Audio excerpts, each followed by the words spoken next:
वाल्मिक करण नावाचे जे आरोपी आहेत त्यांना पोटात दुखण्याचा त्रास सुरू झाला असं त्यांच्या जिल्हा कारागृह प्रशासन आहे त्यांच्यामार्फत आपल्याला लेखी कळवण्यात आलेलं होतं. आणि पोटाचा त्रास असल्यामुळे जे ऑन कॉल आपले सर्जन आहेत ज्याला आपण शल्यचिकित्सक म्हणतो त्यांना संध्याकाळी जाऊन तपासणी केली. त्यांना तपासणीअंती त्यांच्या काही तपासण्या कराव्या लागतील असं वाटल्यामुळे त्यांना जिल्हा रुग्णालयात दाखल करण्याचा सल्ला 7:45 वाजता दिला होता संध्याकाळी काल.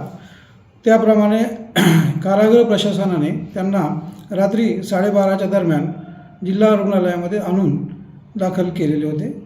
त्याप्रमाणे तिथे जे ड्युटीचे डॉक्टर आहेत ज्यांना आपण DMO म्हणतो, ऑन ड्युटी डॉक्टर, त्यांनी ऑन कॉल सर्जन यांना बोलावले आणि त्यांनी पूर्ण तपासण्या त्यांच्या करून त्यांना पुढील तपासण्याच्या सांगितल्या आणि त्याप्रमाणे त्यांना रुग्णालयामध्ये आपण उपचारासाठी त्यांनी दाखल करून घेतलेलं आहे. सध्या ते वॉर्डामध्ये उपचारासाठी दाखल केलेले आहेत आणि त्यांच्यावर पुढील उपचार आणि पुढील तपासण्या करण्याची प्रक्रिया चालू आहे. किती वेळ लागेल साधारण या तपासण्या होण्यासाठी?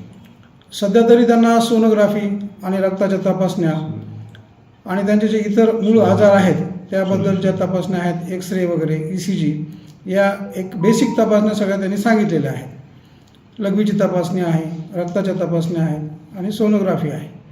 त्यांचे रिपोर्ट आल्यानंतर त्यांना काही पुढील तपासण्या लागतील का काय ते आपल्याला कळवतील. पोटदुखीबरोबर आणखी काही इतर त्रास आहे का? पोटदुखीबरोबर त्यांना लघवीचा एक इन्फेक्शनचा त्रास ते सांगत आहेत.